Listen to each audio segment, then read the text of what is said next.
Các trận bán kết kinh điển trong lịch sử Euro. Vòng bán kết Euro luôn diễn ra đầy kịch tính ngay kể từ khi giải đấu đầu tiên được tổ chức vào năm 1960.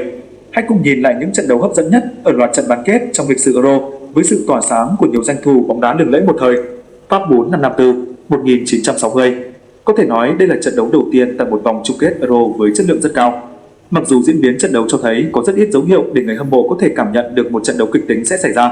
Ngay cả khi hiệp một trận đấu trên sân Parc des Princes sắp sửa kết thúc, hai đội mới chỉ đang hòa nhau với tỷ số 1-1, nhưng Franck Ois đã nổ súng The Last Players vượt lên dẫn trước ở phút 43 và sau đó anh ghi thêm bàn thứ hai để nâng tỷ số lên 4-2 đầu hiệp 2. Có vẻ như Nam Tư sẽ phải hứng chịu thất bại với tỷ số này khi trận đấu dần trôi về những phút cuối. Sau một màn ngược dòng kinh điển đã xảy ra. Thay vì chịu trận, họ đã gây sốc cho đội chủ nhà bằng việc ghi liền 3 bàn thắng chỉ trong vòng 5 phút để khép lại chiến thắng 5-4 đầy kịch tính. Đây vẫn là trận đấu có tỷ số cao nhất trong lịch sử giải đấu. Nam Tư 2-4 Tây Đức 1976.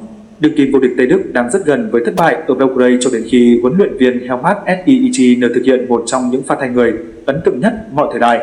Danilo Popivoda và Dragan Deazi đã ghi 2 bàn giúp chủ nhà Nam Tư dẫn trước 2-0. Họ vẫn không hề nao núng khi Hanser Flow rút ngắn tỷ số xuống 1-2 cho Tây Đức. Tuy nhiên, tất cả đã thay đổi khi Sieichin tung vào sân. Tân binh Dieter Müller, cầu thủ lần đầu tiên được ra sân trong màu áo đội tuyển quốc gia khi trận đấu chỉ còn 11 phút. Ngay pha chạm bóng đầu tiên, tân binh này đã đưa trận đấu trở về vạch xuất phát.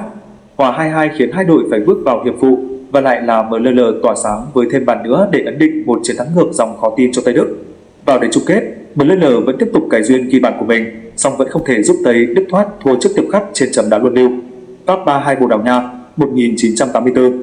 Sau khi bị loại vào năm 1960, người Pháp cuối cùng đã lọt vào trận chung kết đầu tiên sau 24 năm chờ đợi. Nắm quyền kiểm soát trận đấu trong thời gian dài nhờ sự tỏa sáng của Michel Platini, nhưng cũng cần đến pha lập công của Jean-François Ois Dumerville, người Pháp mới mở được tỷ. Họ đã rất gần với chiến thắng cho đến khi Dujardau ghi bàn gỡ hòa 1-1 cho Bồ Đào Nha ở phút 74. Cũng chính cầu thủ này sau đó đã đưa Bồ Đào Nha vượt lên dẫn trước trong hiệp phụ, nhưng Platini với tài nghệ của mình đã kiến tạo giúp Dumerville bằng tỷ số. Rồi sau đó chính huyền thoại này một lần nữa lên tiếng khi tự mình ghi bàn ấn định chiến thắng kịch tính 3-2 cho Pháp trên sân Stade Velodrome khi thời gian hiệp phụ chỉ còn đúng 1 phút. Tây Đức 1-2 Hà Lan 1988. Nỗ lực tuyệt vời của Marco van Basten trong trận chung kết có thể được ghi nhớ nhiều hơn, nhưng bàn thắng quyết định ở bán kết của huyền thoại này cũng rất có ý nghĩa. Quyết tâm trả món nợ thất bại trước đối thủ truyền kiếp trong trận chung kết World Cup năm 1974, song cơn lốc màu da cam lại bị dội một gáo nước lạnh khi bị Lothar Matthäus trong thủng lưới từ chấm phạt đền trong cuộc đối đầu ở Hamburg. Quyết không chấp nhận một trận thua đau đớn khác, người Hà Lan vùng lên áp trả bằng những nỗ lực không nản lòng và cuối cùng được đền đáp với bàn gỡ của Ronald Koeman. Tiếp đó, khi viễn cảnh phải thi đấu hiệp phụ sắp mở ra, Van Basten đã kịp ghi dấu ấn bằng một bàn thắng muộn cực kỳ quan trọng để khép lại màn ngược dòng đầy kịch tính cho Hà Lan. Đức 3-2 Thổ Nhĩ Kỳ 2008. Đã quá quen thuộc với việc ghi những bàn thắng muộn ở giải đấu đồng tổ chức trên đất Áo và Thụy Sĩ năm 2008. Thổ Nhĩ Kỳ cuối cùng cũng được nếm mùi dẫn trước trong một màn rượt đuổi tỷ số siêu kinh điển khi gặp Đức ở bán kết.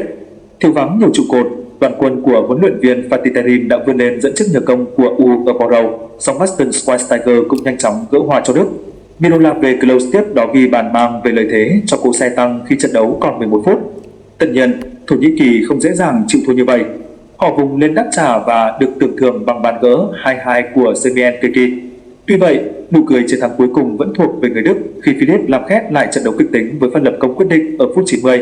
Đức 1-2 Italia 2012. Đức đã lọt vào vòng bán kết với thành tích toàn thắng cả 4 trận ở giải đấu tổ chức tại Ba Lan và Ukraine và sẽ cần một điều gì đó đặc biệt để ngăn chặn họ thi đấu thăng hoa. Đó chính là Mario Balotelli, tiền đạo ít ai ngờ tới có thể làm nên chuyện cho Italia. Tiền đạo người Italia vốn chưa bao giờ tỏa sáng trong một trận đấu lớn đã đánh đầu ghi bàn mở tỷ số từ đường chuyền của Antonio Ocassano. Đây là bàn thắng đầu tiên của anh cho Azzurri ở bán kết Euro. Sau đó, Balotelli tiếp tục lần thứ hai hạ gục thủ thành Manuel Neuer chỉ trong vòng 36 phút bóng lăn. Đang có tới 15 trận thắng liên tiếp trên mọi đấu trường, song người Đức đã choáng váng trước cú đúp của Balotelli và không thể đáp trả Italia, ngoại trừ bàn gỡ từ quả phạt đền trong thời gian bù giờ của Mesut Özil.